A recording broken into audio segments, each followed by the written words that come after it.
This audiobook of the original America Burning was produced by the firefighter podcast Combustible. More details on this project can be found online at www.combustiblethepodcast.com. The audio for this recording is consistent with all copyright rights and permissions associated with America Burning and is not affiliated with or endorsed in any way by the federal government or the U.S. Fire Administration. Chapter 16. Fire Safety for the Home. Of the 8,000 Americans who die in building fires every year, 9 out of 10 die at home. Firefighters find their bodies beyond the wall of fire or smoke that blocks escape, sometimes only a few feet from a window or door. But often, too, they are found where they slept. Smoke and toxic gases never gave them a chance. The nearly 700,000 fires that occur in American homes annually produce losses exceeding $874 million. That figure tells only part of the story. In addition to structural damage, the losses include personal possessions, often acquired after years of work and saving. Often, objects of sentimental attachment, whose value cannot be described in dollar figures. The losses will grow. Presently, there are about 68 million occupied dwelling units in the United States, and new units are being added at a rate of 2 million a year. Considering this growth and taking into account the demolition of old units, we can project annual property losses from residence fires approaching $1 billion by 1980, unless major steps are taken to combat the problem. Residence fires are not a simple problem, but a welter of interacting factors. Combustible interior finishes and furnishings, flammable clothing, and poor interior design from the standpoint of fire safety contribute to the heavy toll. The ignorance, confusion, or panic in people's response to fire helps to account for the fatalities. So does the lack of even elementary precautions, such as never smoking in bed and never leaving children home alone. So too does the lack of positive steps, such as installing early warning fire detectors or extinguishing devices, and rehearsing with the family various escape plans. Fire awareness in the home. In Chapter 15, we recommended a concerted national effort in fire safety education, including a multimedia public service advertising campaign. Obviously, a major emphasis in this broad-based effort should be fire safety in the home. Americans must be educated to sound practices in the home to prevent fires from starting, and they must be also educated to react properly when a fire is discovered, to save their lives and those of their families. Thousands of Americans die needlessly because they react counterproductively when they discover a fire. Many waste precious minutes trying to put out a fire before awakening the family or calling the fire department. Others open hot doors, attempt to dash through thick smoke, or in confusion, or under the influence of a toxic gas, fail to think of the most obvious measures for escape. The National Fire Protection Association and the Fire Marshals Association of North America have devised a program called Operation Edith, Exit Drills in the Home. In a community that adopts Operation Edith, well-publicized efforts are made to encourage families to devise and rehearse plans for getting the family out of the house in the event of a fire. The publicity often includes demonstration of such steps as installing escape ladders and, when a fire happens, covering the nose and mouth with a wet cloth and crawling along the floor to avoid smoke. The Commission supports the Operation Edith plan and recommends its acceptance and implementation both individually and community-wide. Dwelling inspections by fire departments. Though regrettably few fire departments conduct adequate evaluations of their programs, some have reported as much as 15 to 30% reduction in dwelling fires or life loss as a result of undertaking a program of home inspections. In 1972, Baltimore reported a 47% decrease in dwelling fires and a 38% reduction in lives lost from the year before, and attributed a significant portion of these reductions to the city's dwelling inspection program. Not surprisingly, inspection programs appear to be most effective in neighborhoods where losses are ordinarily high. Only a portion of the nation's 27,500 fire departments conduct residential inspections. In the Commission's survey of fire departments, only 20% of the 10,000 respondents reported inspecting more than 10% of the residences in their community each year. In addition to locating fire hazards in the home, residential inspections can serve to heighten citizens' awareness of fire's threat and to teach them life-saving precautions and emergency procedures. Inspections can promote respect for the fire department and underscore its interest in saving lives and minimizing losses. In addition, inspections can serve to attract new members to the fire service. Most important, residential inspections used as educational opportunities as well as for identifying hazards could save thousands of lives a year.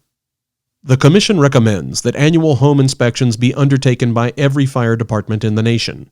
Further, federal financial assistance to fire jurisdictions should be contingent upon their implementation of effective home fire inspection programs. This recommendation is not meant to preclude federal planning and implementation assistance to help fire jurisdictions undertake a program of residential inspections. Small and volunteer fire departments that have manning problems, particularly during daytime hours, should be encouraged to use women volunteers as residential fire prevention inspectors.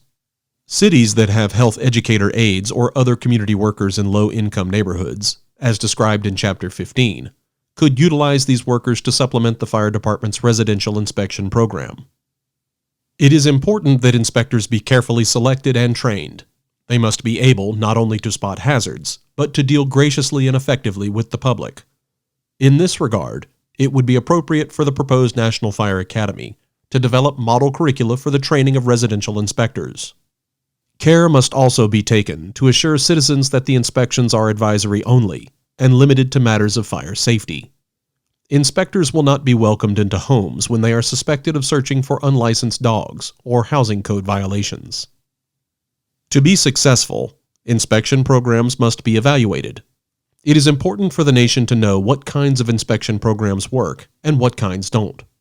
At the very least, comparisons should be made between the 12 months preceding a new inspection program and the first 12 months following, as well as between the last year of a program and the year after it has dropped. Home fire detection. Most Americans who die in home fires die during the nighttime hours. Usually it is smoke, toxic gases, or lack of oxygen, not fire itself, that kills them. In countless instances, these lives would be saved if the victims were awakened to the presence of a fire in its early stages. There are, on the market, approved devices designed to detect smoke or other products of combustion, not heat alone, which can be detected only in a fire's advanced stage, and sound an alarm.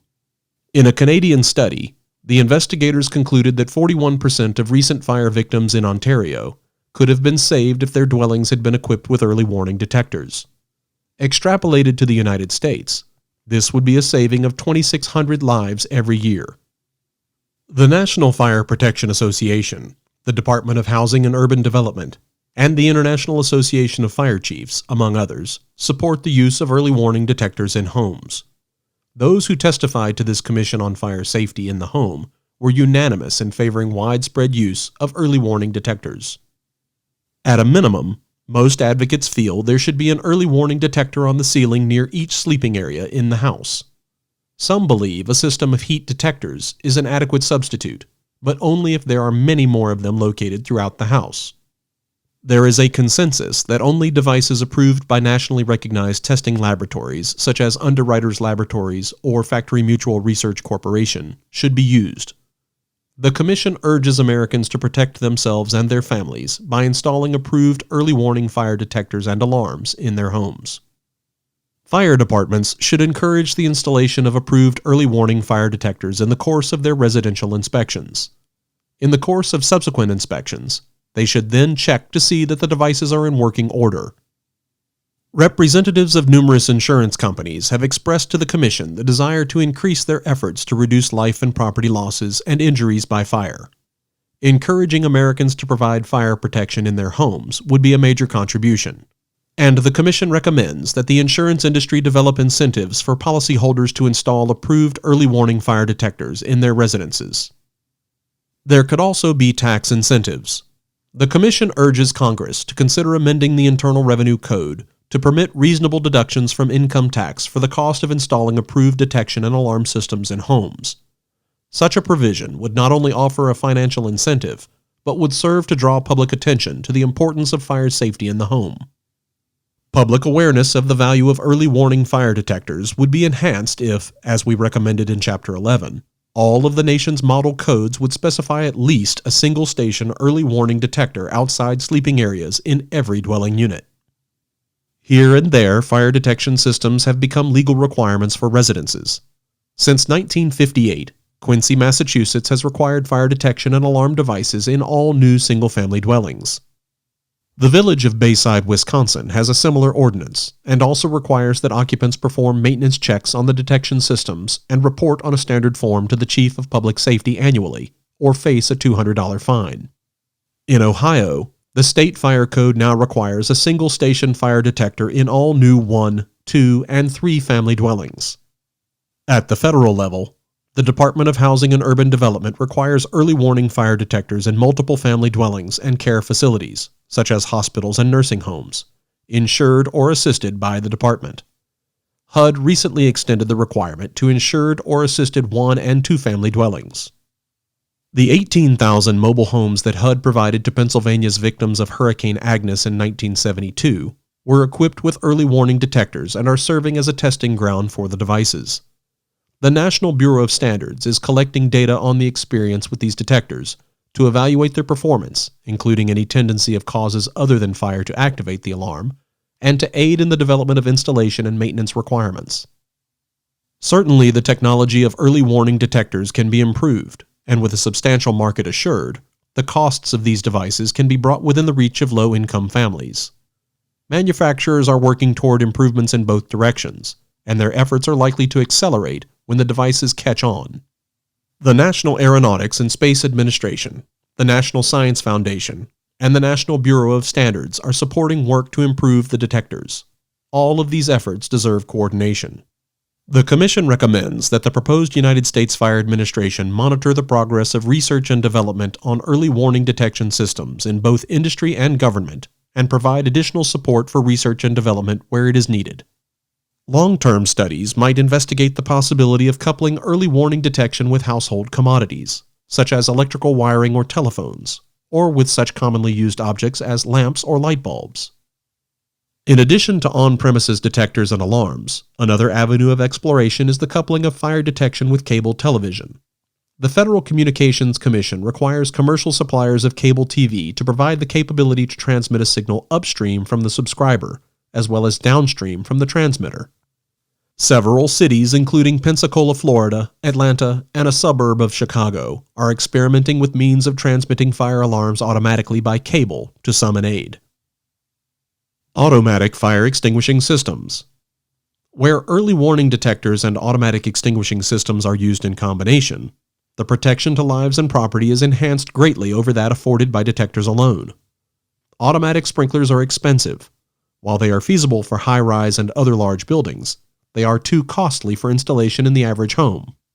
Research and development are needed toward automatic extinguishing systems that will be cheap, aesthetically acceptable, and adaptable to existing homes as well as new construction. The Commission recommends that the proposed U.S. Fire Administration support the development of the necessary technology for improved automatic extinguishing systems that would find ready acceptance by Americans in all kinds of dwelling units. Automatic extinguishing systems in residences would not only save lives and reduce direct losses from fire, but would also reduce other expenses to the nation, such as the costs of treating burn and smoke injuries, insurance costs, both premiums and payouts, and the costs of maintaining fire departments. The developers of Disney World in Florida, who have installed sprinkler systems in residential buildings such as hotels and apartments, and smoke detectors in single-family dwellings, report that there have been savings in insurance rates and, just as important, savings in the costs of maintaining fire departments. Protection of mobile homes. Mobile homes possess some special fire danger characteristics. Among these are their small size, close proximity of heaters and kitchens to sleeping areas, the concentration of combustible materials, lack of adequate escape doors in many cases, and a higher combustibility of interior finishes than in most site-built homes. Mobile homes are the fastest burning of all homes. More than 7 million Americans live in mobile homes, and mobile homes currently account for 95% of homes sold for under $15,000. Mobile homes presently are being manufactured at a rate well exceeding 500,000 per year. While the incidence of fire in mobile homes is about the same or less than in conventional homes, data indicate results are often more serious when a fire occurs. The Office of the State Fire Marshal of Oregon has compiled some of the most complete records available on fire losses in mobile homes, They have reported from data covering the period 1965 through 1971. The ratio of fatalities per fire in mobile homes is 2.74 times greater than for standard dwellings. The loss-to-value ratio per fire in mobile homes is 3.84 times greater than standard dwellings. Average mobile home fire losses are greater than average losses in standard dwellings by a ratio of 1.62 to 1. $1,477 per fire average to $909 average for standard dwellings. A number of individuals and organizations have pursued improvements in mobile home safety. Congressman Lou Frey Jr. of Florida introduced in 1972 the first National Mobile Home Safety Act. Federal action to protect owners of mobile homes is justified, since the federal government buys mobile homes for disaster victims and other uses, and, through the Federal Housing Administration, provides mortgage insurance for a limited but growing number of mobile homes. In addition, the National Fire Protection Association has devised a standard, NFPA 501B, which has been approved by the American National Standards Institute for the design and construction of mobile homes to provide fire safety. This standard has been criticized as not stringent enough. For example, there are no interior finish requirements for molding, doors, trim, cabinets, and splash panels, all of which can contribute to the rapid spread of fire. Nor are early warning fire detectors required. The Commission recommends that the National Fire Protection Association and the American National Standards Institute jointly review the standard for mobile homes and seek to strengthen it, particularly in such areas as interior finish materials and fire detection. The NFPA ANSI standard is advisory only, and many state and local jurisdictions have failed to enact a code for mobile homes equivalent to that standard. The Commission recommends that all political jurisdictions require compliance with NFPA ANSI standard for mobile homes, together with additional requirements for early warning fire detectors and improved fire resistance of materials. These requirements will be effective only if they are enforced adequately through inspection both at the point of manufacture and the final site of each mobile home.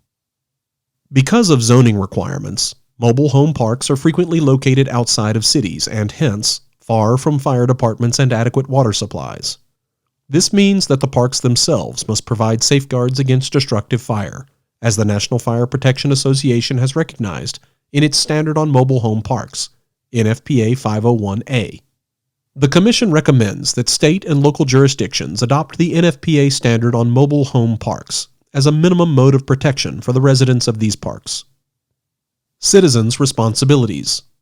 There are millions of Americans who invest heavily in chain locks and burglar alarms, who keep guns in their homes and under store counters to supplement the protection they get from police departments.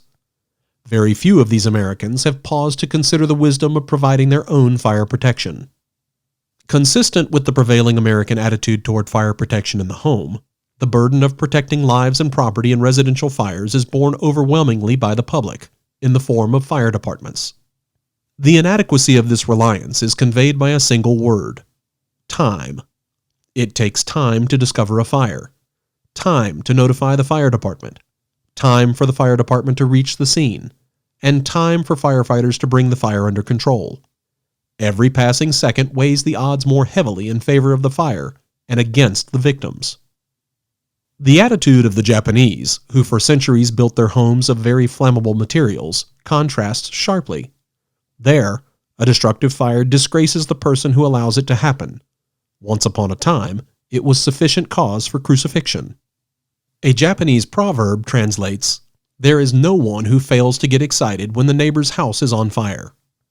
That is, distant troubles do not interest people. It is only when a problem comes close to home that they are willing to do something. Before Americans will take the steps to protect themselves and their families, the threat of fire must be brought close to home.